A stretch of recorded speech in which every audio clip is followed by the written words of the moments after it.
감사하신 주님, 어둠 가운데서 살고 있던 저희들에게 빛 되신 예수 그리스도께서 오셔서 저희를 생명의 길로, 살 수 있는 길로 인도해 주신 것을 감사합니다. 느헤미야 시대에 레위인들이 회개의 기도를 주님 앞에 올려드리면서 하나님께서는 우리에게 지키면 살 수 있는 법을 주셨다고 고백했습니다. 이 말씀의 의미가 무엇인지를 저희가 다시 한번 생각해 보려고 합니다. 2500년 전이나 지금이나 하나님께서는 우리에게 말씀하시는 분이시며, 그 말씀을 붙들고 살아갈 때 거기에 생명이 살아나고 죽음이 물러나고 기쁨과 만족이 주어지는 곳임을 믿사오며 감사를 드립니다. 우리가 그 길을 함께 잘 걸어갈 수 있도록 주님 이 시간도 말씀을 통해서 저희를 다시 한번 깨우쳐 주시옵소서. 예수님의 이름으로 기도하옵나이다. 아멘.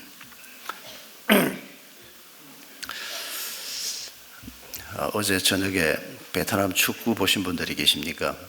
아마 축구 좋아하시는 분들은 이 박항서 감독 때문에 어제 저녁 서저키컵 축구 결승전을 들어보셨을 것입니다. 저는 토요일 저녁이 돼서 아깝게도 못 보고 새벽에 제일 먼저 한 게 어떻게 됐나 하고 제가 뉴스 체크하는 걸 제일 먼저 했습니다. 말레이시아를 1대0으로 꺾고 우승을 했습니다. 진작 알고 있었던 얘기지만은 베트남에서 박항서 모르면 간첩이라고 할 정도로 박항서 감독은 유명한 사람이 되어 있습니다. 어제 우승으로 그 정도가 훨씬 더 심해졌습니다. 근데 이번 주간에 이 박항서 감독 뉴스를 종종 이렇게 체크를 해보면서 계속해서 제 마음에 떠오르는 또 다른 이름이 하나 있었습니다. 축구가 주는 기쁨이 작은 기쁨이 아니지 않습니까? 스포츠를 통해서 직접 하든지 아니면 보든지 하면서 누리는 건데, 그런 기쁨을 축구 선수들이나 감독들이 제공하는 것은 그건 참 돈도 벌면서 꽤 괜찮은 일이라고 생각은 됩니다. 그러나 그거하고 비교가 되지 않는 엄청난 것을 우리에게 주신 분이 있습니다. 그런데 그분 이름을 제가 목사이면서도 지난주까지 몰랐습니다. 지난 주간에야 제가 그분 이름을 알았습니다. 여러분, 우리가 가지고 있는 성경 말씀 말입니다. 누가 번역해서 우리 손에 들려주었는지 아십니까? 아마 신약을 번역하신 분은 우리가 종종 들어서 아실 겁니다. 스코틀랜드에서 파송한 존 로스 목사님이 심양에서 번역을 해서 조선 땅으로 집어넣어주는 존 로스 이름은 우리가 좀 들었습니다. 더군다나 로스 기념관이 바로 여기 용인 공세동에 있습니다. 근데 구약은 누가 번역했나? 죄송하게도 제가 목사인데 우리 한국말로 구약을 누가 번역을 해서 우리 손에 쥐어주었는지 지난주까지 몰랐습니다. 누가 좀 이런 것들을 이슈화해서 그분들 이름을 발굴을 해내고 그분들 소개를 좀 해줬으면 좋을 뻔했는데 까마득하게 모르고 있었습니다. 여러분, 24살에, 그러니까 1895년입니다. 1885년에 언더우드 아펜셀러 선교사가 최초로 조선 땅에 들어오고 10년이 지난 후에 1895년에 24살 된 피터스라고 하는 유대인입니다. 이분이 조선 땅에 들어왔습니다. 알렉산더 피터스라고 하는 분입니다. 그리고 70이 될 때까지 조선 땅에 살면서 구약을 우리 한국말로 번역하는 작업을 위해서 평생 수고하시고, 그리고 미국으로 가서 파사데나에서 은퇴를 해서 그 근처에 사시다가 돌아가셨습니다. 그런데 안타깝게도 이런 엄청난 일을 우리를 위해서 하신 분인데도 박항서는 그저 그냥 사실 박항서는 2002년 월드컵 4강 때 히딩크 감독 옆에서 코치로 일을 했던 분이고, 또 그분이 믿음이 좀 깊다는 얘기를 들으면서 개인적으로는 박항서 감독에 대한 관심이 좀 있었는데, 제 양반이 베트남에서 저렇게 국가적인 영웅이 될 줄 몰랐습니다. 참 함께 축하하고 기뻐하지만은 이번 한 주간에 계속 바강스라는 이름이 뉴스에 올라오고 내 마음속에도 아주 즐거움과 함께 마음속에 떠오르는데, 이 알렉산더 피터스라고 하는 이름은 목사로 살면서도 한 번도 듣지 못하고 읽어보지도 못하고, 그러다가 박준서 교수님이 쓴 글을 이번 주간에 읽게 됐는데, 이 박준서 교수님도 저하고 비슷한 상황이었던 겁니다. 구약학 박사님이시고 신학교 교수님이신데, 이분도 이분에 관해서 잘 모르고 있다가 풀러 신학교에 가 계시는 중에 이분 얘기를 듣고 그 근처에 묻혀 있다는 얘기를 듣고 묘지를 찾아 나서서 마침내 그 묘비를, 공동묘지 안에 수많은 비석들을 들추고 다니면서 찾아내는, 그래서 박준서 교수님이 쓴 글을 읽으면서 비로소 저도 알렉산더 피터스라는 분이 우리에게 구약 성경을 번역해서 손에 쥐어준 분이구나 하는 것을 알게 됐습니다. 이분이 1871년생입니다. 러시아에서 태어난 정통 유대인 가정의 아들이었습니다. 그런데 이분이 그 당시 사는 게 너무 힘드니까 고향을 떠나서, 가족을 다 두고 고향을 떠나서 떠돌아다니다가 일본으로 왔고, 그때가 24살이었습니다. 일본에 와서 누가 전도를 해서 예수님을 영접하게 된 겁니다. 그런데 놀랍게도 이분이 예수님을 영접한 그때 그 곁에 누가 있었는가 하니까 미국 성서공회 총무가 계셨습니다. 이분이 이 피터스라고 하는 젊은 24살짜리 청년이 히브리어는 모국어니까 워낙 잘하고 다른 언어도 아주 잘하는 언어에 재질이 있는 사람이었습니다. 이분은 살면서 새로운 언어를 배우는 게 전혀 힘들지 않다고 말할 정도로 언어에 아주 뛰어난 능력이 있는 사람이었습니다.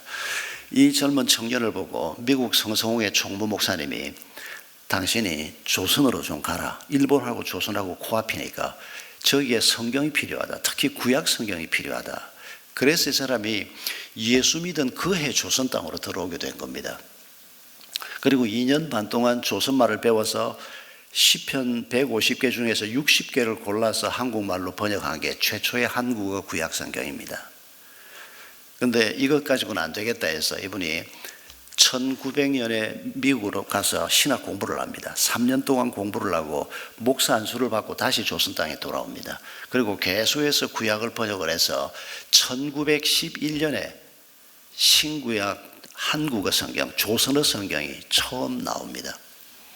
그리고 이걸 계속해서 개정해서 우리가 가지고 있는 표준 세번역이나 바른말 성경이나 쉬운 성경 말고 옛날 우리가 가지고 있던 개정 개혁판이 바로 이 번역입니다. 이 번역을 좀 더 손질한 번역입니다. 레위인들이 회개 기도를 하나님 앞에 올려드리면서 하나님께서는 우리가 지키기만 하면 살 수 있는 율법의 말씀을 주셨습니다 라고 감격의 기도를 올려드렸습니다. 우리가 그 기도문을 오늘 읽었습니다. 우리 민족에게 생명을 주시기 위해서 이 한국말을 쓰는 사람들에게 빛을 주시기 위해서 하나님께서는 이런 사람들을 불러내시고 그들이 한 생을 바쳐서 성경을 번역하게 하시고, 그리고 이 말씀을 붙들고 수많은 한국의 그리스도인들이 믿음의 길을 걸어가는 이런 축복을 주신 것입니다.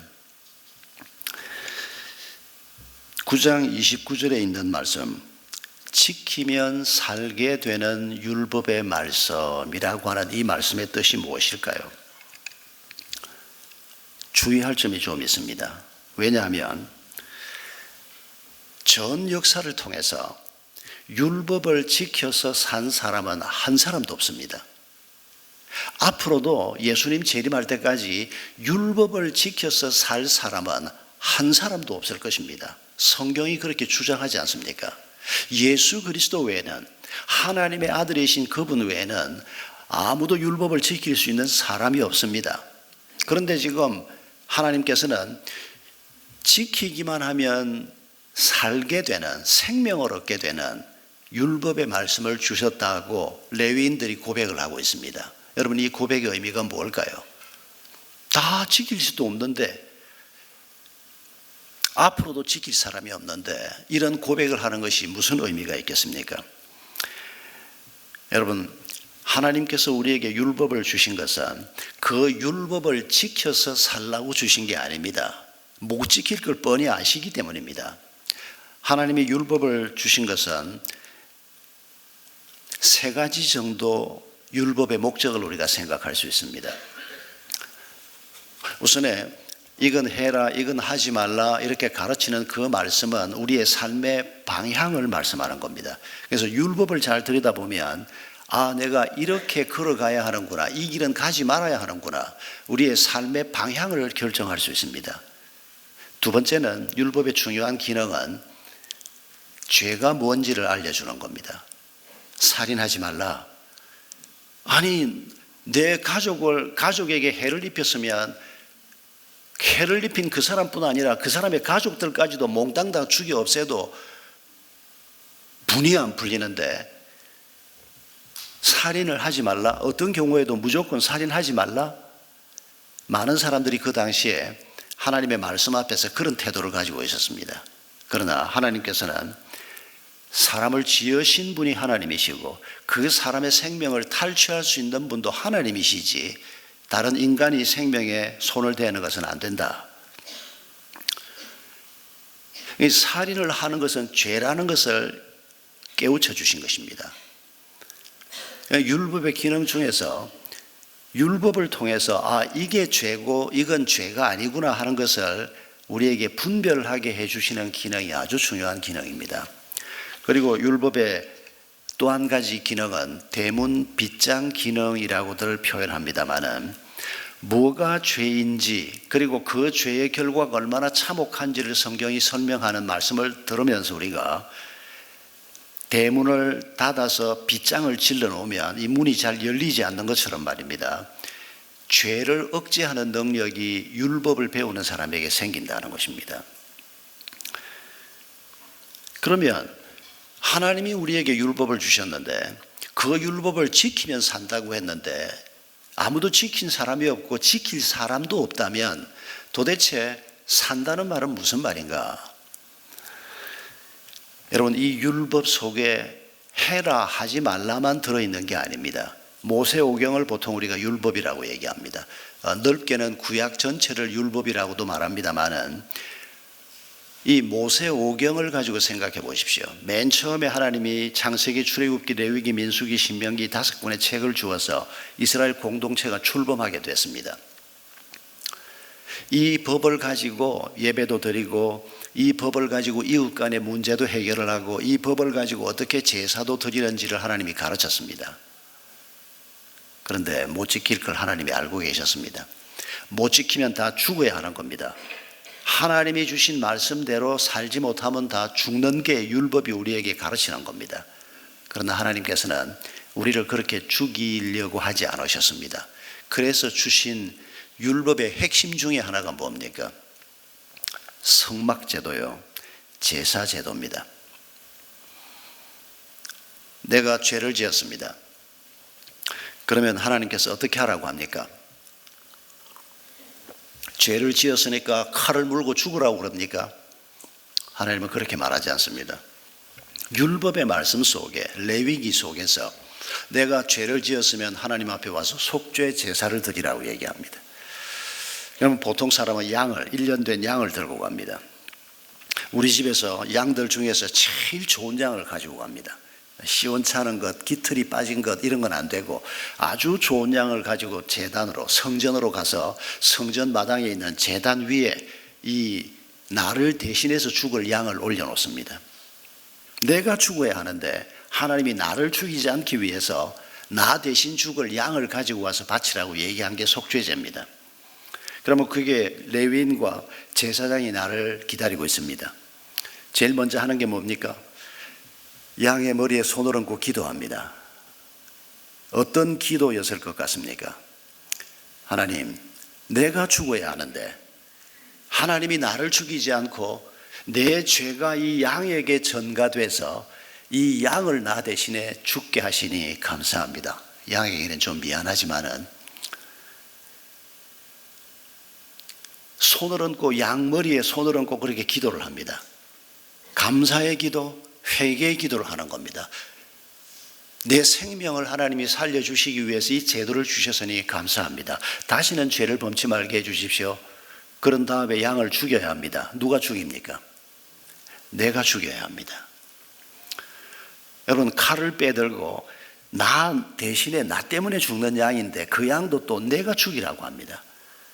여러분, 짐승을 칼로 찔러서 내 앞에서 그 짐승이 고통스러운 소리를 내면서 피를 흘리고 죽는 모습을 내 눈으로 봐야 합니다.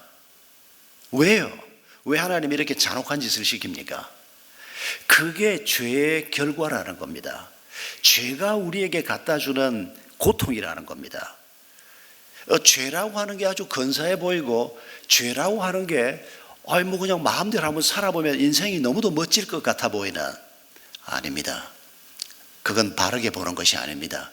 하나님의 말씀에서 벗어나는 것은 열차가 탈선하는 것하고 똑같은 겁니다. 거기에는 피가 튀기고 사람들이 상처를 입고 엄청난 후유증이 찾아오는, 그걸 지금 제단 위에서 보는 겁니다. 내가 범한 죄 때문에 무슨 일이 생기는지를 보는 겁니다. 그래서 내 손으로 그 양을 찔러 죽여서 그 양이 피를 토하면서 죽는 모습을 보고, 그리고 그 양을 태워서 나 대신에 죽여서 올려드리는 제사, 그게 속죄제입니다. 율법을 지켜서 산다는 말 속에는 내가 죄를 전혀 안 짓고 율법대로 살아서 생명을 얻는다? 아니라니까요. 그건 불가능하다니까요. 율법을 지켜서 산다는 말은 내가 율법을 완전히 다 지키지 못해도 하나님의 은혜로 사는 길을 이렇게 율법 속에 하나님이 열어놓으셨다는 것을 의미하는 것입니다. 우리는 율법을 내가 거짓말도 안 하고 착하게 살고, 그런데 문제는 구약의 율법이 아니라 신약에서 율법을 하나님께서, 예수님께서 재해석한 걸 보면, 너희가 살인하지 말라고 들었느냐? 미워하는 마음부터 고쳐라. 미워하는 마음을 가지면 이미 살인한 것이다. 간음하지 말라고 들었느냐? 음란한 마음을 마음에 품었으면 이미 간음한 것이나 다름없다. 구약에서는 생긴 결과만 가지고 하나님이 말씀하는 것 같았는데, 예수님이 오신 다음에는 우리 마음속 동기부터 하나님이 체크를 하시는, 이건 어떤 의미에서 구약의 율법보다 더 철저한 사랑의 율법이라고 말할 수가 있습니다. 이 말씀들 앞에서 지키면 산다는 말이 무슨 말인가 하는 것입니다. 우리가 어떻게 해서든지 율법대로 살아서 생명을 얻는다는 말이 아니고, 우리는 실패할 수밖에 없고 우리는 넘어질 수밖에 없지만 결국 하나님의 은혜로 구원받는다는 것입니다. 하나님의 은혜로 생명을 얻고 인생에 가치 있는 삶을 사는 길을 얻게 되는 것, 이게 율법에서부터 가르치는 것입니다. 구약 백성들도 이걸 모르지 않았습니다. 그런데도 구약 백성들이 율법을 함부로 해석을 하고 하나님의 뜻을 무시하고 길을 걸어가면서 남북 왕조가 다 무너지고, 그리고 포로로 잡혀가서 70년 세월을 보내게 되고, 그리고 하나님께서 말씀하신 대로 70년 만에 다시 돌아와서 성전을 완공하고, 그리고 성벽도 짓고, 그리고 이제 말씀을 선포하면서 새로운 공동체, 믿음 운동, 신앙 운동을 시작한 겁니다. 이 신앙 운동을 시작하면서 수많은 백성들이 함께 하나님 앞에 경배를 드리고 말씀을 듣는 자리에서 레위인들이 대표로 지금 기도하면서 지키기만 하면 살게 되는 법을 우리에게 주셨습니다. 이렇게 고백하고 있는 겁니다. 어차피 못 지킬 거면 그거 뭐 지키려고 애를 쓸 필요도 없지 않는가, 이런 패배주의적인 생각을 하는 것은 옳지 않습니다. 율법은 우리가 연약해서 다 지킬 수 없다고 하더라도 결국 그 율법을 다 지킬 수 있는 존재로 하나님이 우리를 만들어 주실 것이기 때문입니다. 우리가 그 목표를 바라보고 가는 겁니다. 우리가 예수님을 닮아간다, 하나님만큼이나 거룩해진다는 말의 뜻이 무엇입니까? 이 율법, 하나님이 이렇게 살아야 한다라고 말하는 이 삶을 진짜로 살아낼 수 있는 존재가 되는 것, 그게 예수를 닮는 것입니다.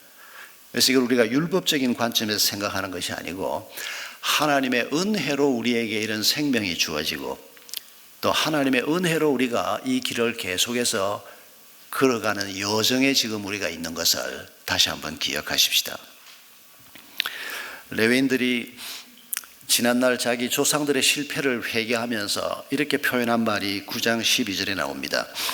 하나님께서 불기둥, 구름기둥으로 우리의 조상들을 인도하셨고, 또 친히 하나님이 시내산에 내려오셔서 율법의 말씀을 주셨고, 또 만나를 주시고, 바위에서 나오는 기적의 물을 주시고, 40년 동안 옷이 헤어지지 않게 하시고, 40년 동안 옷 한 벌 가지고 광야길을 걸었다는 겁니다. 신발도 하나. 그러면서 한 말이 뭔가 하니까 9장 21절에 아쉬운 것이 없게 하셨습니다.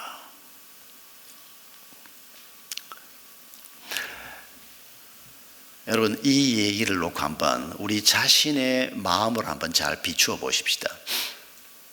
하나님이 광야 40년만 자기 백성을 그렇게 인도하셨을까요? 아닙니다. 오늘도 하나님이 우리를 광야 40년 동안 이스라엘 백성들을 인도하신 것하고 똑같이 우리를 인도하고 계십니다. 우리를 인도해서 이 땅에서 살아가도록 하는 건 문재인 정부가 아니고, 그분들도 애는 쓰고 있지만은 하나님이 우리를 인도하시고 하나님이 우리를 지금 이끌어가고 계시다는 사실을 여러분 믿으십니까? 그거 안 믿으면 그리스도인 아닙니다. 그런데 하나님이 불기둥, 구름기둥으로 이스라엘 백성들을 인도하신 것, 옛날에는 그렇게 명확하게 인도를 했는데 지금은 내가 뭐 어디로 가야 할지, 이 사람을 만나야 할지 말아야 할지, 이 일을 해봐야 할지 하지 말아야 될지 막 헷갈려가지고 판단이 잘 안 서. 그래서 지금도 내가 아침에 집을 났습니다. 하나님께서 불기둥, 구름기둥까지는 아니더라도 나비 같은 걸 하나 보여주지, 내 눈에만 보이는 그런 걸 따라서 내가 쭉 가다가 누구 머리 위에 그게 멈추었으면 내가 그 사람 만나서 상담도 해보고 얘기도 해보고. 여러분, 이 불기둥, 구름기둥을 그런 식으로 생각해 본 적이 없습니까? 저는 20대 때 이 생각을 너무 많이 했습니다. 뭐가 불투명해가지고 이거 목사가 돼야 하나 말아야 하나, 불투명한 게 너무 많고 믿음은 어리고 하니까 왜 하나님이 지금은 이렇게 불기둥, 구름기둥으로 좀 인도해 주시지 않나, 그런 생각을 참 많이 했습니다. 그런데 사도 베드로가 베드로서 1장 16절 이하에서 한 말씀을 읽고 난 다음에 답을 얻었습니다. 사도 베드로가 이렇게 말씀하십니다. 지극히 큰 영광 중에서 이런 소리가 그에게 나기를, 이는 내 사랑하는 아들이요 내 기뻐하는 자라 하실 때 그가 하나님 아버지께 존귀와 영광을 받으셨느니라. 이 소리는 우리가 그와 함께 거룩한 산에 있을 때 하늘로부터 난 것을 들은 것이라. 언제적 일인지 기억을 하실 수 있겠습니까? 예수님이 십자가에 달려 돌아가시기 직전에 저 북쪽에서 변화산에서 모세와 엘리야를 만나서 예수님하고 세 분이 영광스럽게 변화되는 모습을 베드로가 직접 자기 눈으로 보았습니다. 그리고 그때 하늘에서 들리는 이는 내 사랑하는 아들이요 내 기뻐하는 자라, 그 음성을 직접 들었습니다. 얼마나 놀라웠겠습니까? 하긴 그러고도 예수님 모른다고 세 번이나 부인을 했습니다마는, 그건 또 다른 인간의 연약함을 우리에게 보여주는 사건입니다마는, 그러나 그 변화산에서 예수님이 변화되는 그 영광스러운 모습을 평생 동안 어떻게 잊을 수가 있겠습니까? 그런데 베드로가 이렇게 말하는 걸 기억하십시오. 또 우리에게는 내가 변화산에서 본 이것보다 더 확실한 것이 있는데, 더 분명한 것이 있는데, 그게 뭔고 하니까 예언의 말씀이다, 이렇게 말합니다. 여러분, 예언이라고 할 때 이 말씀을 미래의 일을 우리에게 일러주는 말씀이다, 이렇게만 생각하는 분은 성경을 아직 제대로 살피지 않은 겁니다. 예자가 두 예자가 있는 것 잊지 마십시오. 일기예보할 때 미리 예자로 장래일을 하나님이 말씀해 주는 거 있습니다. 그러나 양은 많지 않습니다. 오히려 예금한다 할 때 예자는 무슨 예자입니까? 맡길 예자입니다. 그런데 하나님이 말씀을 누구에게 맡깁니까? 예언자들의 입에 맡깁니다. 그래서 예언자들의 입을 하나님의 입이라고도 표현을 합니다. 예언자들의 입에 맡겨주신 그 말씀을 우리에게 주신 것, 예언이라고 하는 것이 바로 이런 두 가지 의미가 함께 있습니다.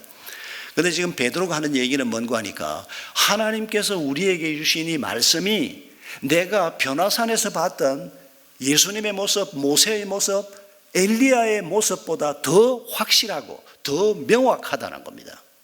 여러분, 이 말을 절대 잊지 말아야 합니다. 왜 나한테는 이렇게 불확실한가? 이번에 여기 투자를 해봐야 되나 말아야 되나? 이 길을 가야 하나 말아야 하나? 내 삶 속에서 뭐가 잘 가닥이 잡히지 않고 정리가 잘 되지 않는다. 여러분, 그 이유가 뭐라고 생각하십니까? 말씀이 우리 속에 뿌리를 내리지 못하고 있기 때문입니다. 말씀이 우리 속에 뿌리를 내리고 있으면, 이거 다른 말로 바꾸면 말씀은 곧 하나님이십니다. 예수 그리스도가 로고스요 말씀이십니다. 하나님이 우리 삶의 중심에 자리를 잡고 계시고 하나님의 사랑이 내 마음속 깊은 곳까지 뿌리를 들이우고 있으면, 우리가 변화산에서 예수님의 변화된 모습을 보았던 그 베드로의 그 직접 목격담보다 더 확실한 하나님의 인도를 받을 수 있다는 것입니다. 그런데 우리가 말씀에 대해서 열정을 갖지 못하고 막 바쁘다고 그냥 큐티도 못하고 말씀 집회가 있어도 와서 그 말씀을 좀 더 깊이 사모하는 이런 마음을 흘려 보내버리고 말씀을 제대로 듣지도 못하고 이렇게 살다 보니까 우리 눈앞에 안개가 낀 것처럼 희미한 겁니다. 이거 도대체 어떻게 해야 되나 매일 그냥 고심만 하지 길을 보지를 못하는 것입니다. 하나님은 옛날이나 지금이나 명확하게 우리를 인도하시는 분입니다. 그렇게 해서 우리를 생명의 길로 데리고 가시는 분입니다. 이런 하나님에 대한 기대가 오늘 다시 한번 이 예배 가운데 우리 마음속에 넘치기를 바랍니다. 아쉬운 것이 하나도 없게 하셨다. 이 말이 저는 이번 한 주간 내내 마음에 다가왔습니다. 여러분, 이스라엘 백성들은 이 말씀에 대한 반응이 뭐였습니까? 아침에 눈만 뜨면 만나가 있습니다. 뭐 농사를 지을 필요도 없고 그냥 가서 그 만나를 떠가지고 와서 먹기만 하면 되는데 처음에는 얼마나 감격했겠습니까?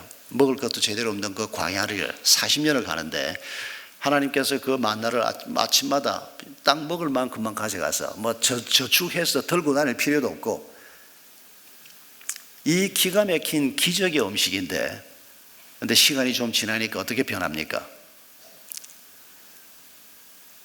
맛이 없다는 겁니다. 왜 맨날 메뉴가 똑같다는 겁니다. 하나님이 왜 좀 그렇게 안 하셨나? 저도 그런 생각한 적이 있습니다. 이왕이면 월요일은 요런 맛, 화요일은 요런 맛, 아니면 40년 내내 맛을 바꾸어 가지고 그냥. 근데 그래도 결과는 마찬가지였을 겁니다. 답은 어디에 있습니까? 하나님이 주신 그 기적의 음식을 먹는데 그렇게 감격하고 먹었는데 먹다 보니까 왜 하나님은 메뉴가 맨날 이렇게 단조로워? 여러분, 이건 그 음식의 문제가 아니고 음식을 먹는 우리의 문제라는 것을 느끼겠습니까? 하나님은 자족하는 법을 배우라고 우리에게 말합니다. 내게 주어진 것들로 감사하는 법을 배우는 겁니다.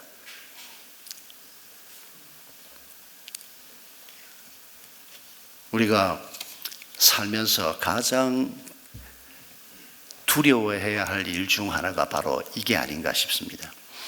하나님은 우리에게 이미 많은 것들을 공급하고 계십니다. 뭐 많은 거, 내 친구하고 비교해 보면 나는 지금 뭐 10분의 1도 안 되는데 당신이 욕심이 너무 많은 겁니다. 하나님이 오늘 내게 주신 것들을 놓고 내가 옆에서 볼 때도 저분 같으면 불평을 해도 하나님도 할 말이 없겠다 이렇게 생각이 되는 어려움을 겪는 분들도 우리 성도들 가운데 더러 있습니다. 그러나 저는 그렇게 보지만은 하나님은 그렇게 보지 않습니다. 하나님은 내가 너희에게 아쉬운 것이 없도록 공급하고 있다고 말씀하십니다. 2500년 전, 3000년 전만 이렇게 말씀하시는 게 아니고 지금도 아쉬운 것이 없이 너희에게 공급하고 있다고 말씀하십니다. 그런데 우리는 여기에 아멘이 잘 안 됩니다. 이번 주간에 제가 목감기가 와서 이게 좀 심하게 아프면 그냥 내가 도저히 안 되겠다, 설교 준비도 못 하겠고 해서 뭐 설교를 넘기고 좀 쉬면 되는데, 이건 그 정도는 아니고, 또 병원에 가자니 이걸 가지고 병원 가서 그러기는 좀 민망하고, 그래서 약국 약 사다 먹고 오냐 그러니까 또 하루 자고 나면 또 좀 괜찮아지고, 기침도 그냥 앉아있으면 기침이 나오는데 설교하려고 서면 또 기침이 안 나옵니다. 또 정도가 심하지 않다는 거죠. 그런데 감기가 들고 싶지 않은 참 중요한 이유 중에 하나가, 이게 더하지도 않고 덜하지도 않고 이런 상태로 한 일주일씩 하면서 기분이 굉장히 나쁩니다. 이게 몸이 약간 묵직한 게 컨디션이 좀 올라가야 되는데 못 올라가고 있는 이 상태로 한 며칠씩 가면, 지금 이런 상태에 있는데 하나님이 날 보고 아쉬운 것 없다? 제가 그렇게 생각을 해본 겁니다. 하나님이 뭐라 그럴 것 같습니까? 이 자식아, 네가 네 몸 관리 잘 못해서 지금 감기가 걸린 거지, 내가 너한테 뭐 안 줄 감기를 내가 줬냐? 이렇게 말씀하실 게 틀림없습니다. 감기 하나님이 주신 게 아닙니다.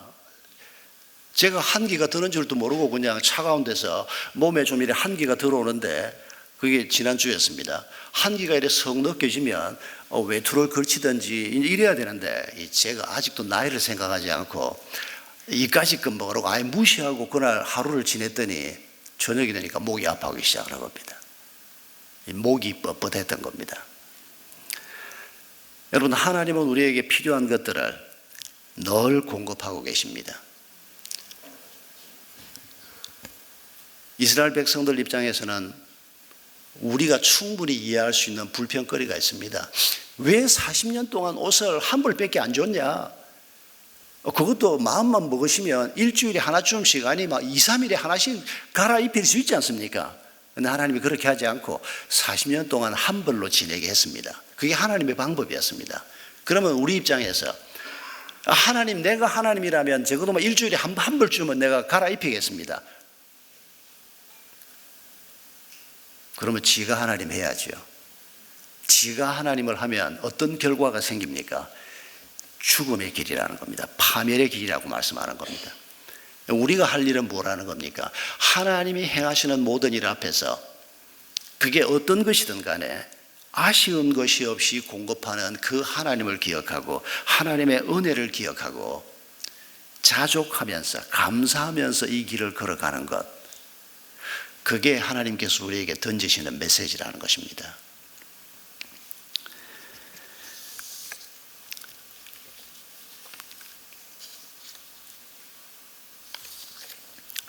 (9장 36절) 말씀이 참 가슴 아프게 다가왔습니다. 레위인들이 기도하면서 우리 조상에게 주신 바로 그 땅에서 우리가 종이 되었습니다 라고 하는 고백입니다. 느헤미야 시대 때로부터 계산하면 한 1000년 전에 모세 때 하나님께서 이 가나안 땅을 그들에게 주지 않았습니까? 그런데 그 땅에서 그들이 지금 종이 되어 있습니다. 나라가 무너졌기 때문입니다. 다른 민족이 와서 다스리고 있기 때문입니다. 우상이 와서 득세하고 있기 때문입니다. 하나님이 주신 땅에서, 우리 조상들이 살던 이 땅에서, 아름다운 예배를 드리고 제사를 드리는 이 땅에서 우리가 종이 되어 버렸습니다. 이 가슴 아픈 레위인들의 기도를 우리가 기억하십시다.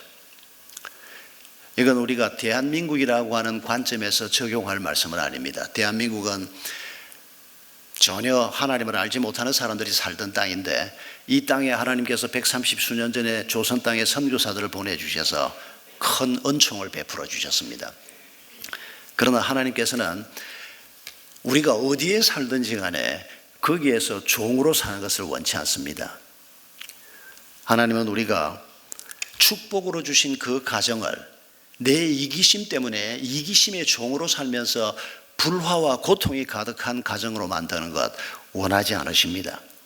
하나님이 축복으로 주신 일터에서 돈과 성진의 눈이 멀어가지고 돈과 성진의 노예가 돼서 사는 것을 하나님은 원치 않으십니다.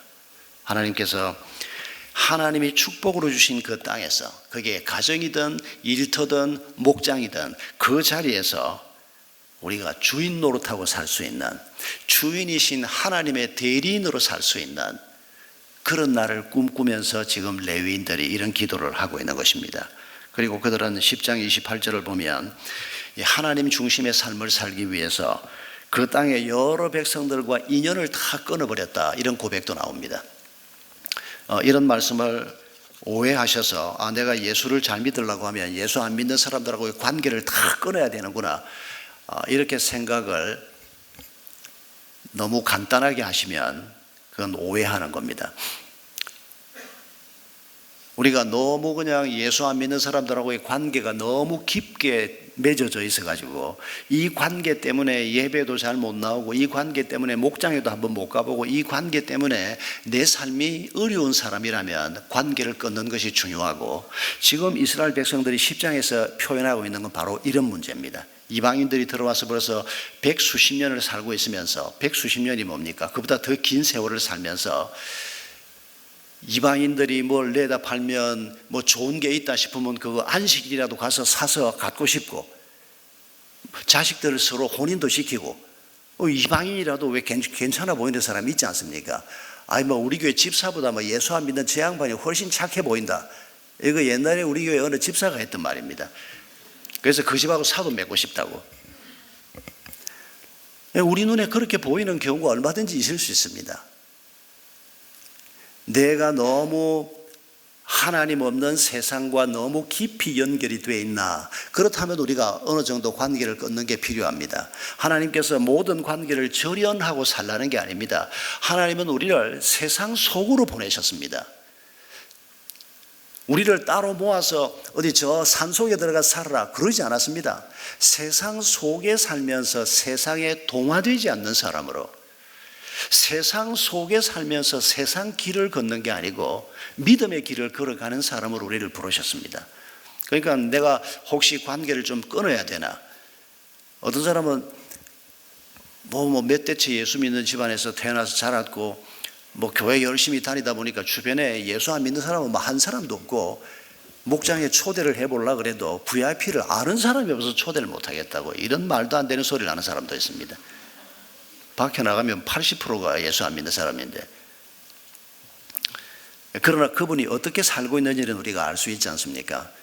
그런 분 같으면 일부러라도 예수 안 믿는 사람들하고 좀 교제를 하기 위해서라도 자기가 하고 있는 배드민턴 클럽이라도 한번 가서 사람들하고 교제를 한다든지, 일부러 관계를 그 사람은 좀 맺어야 될 사람입니다.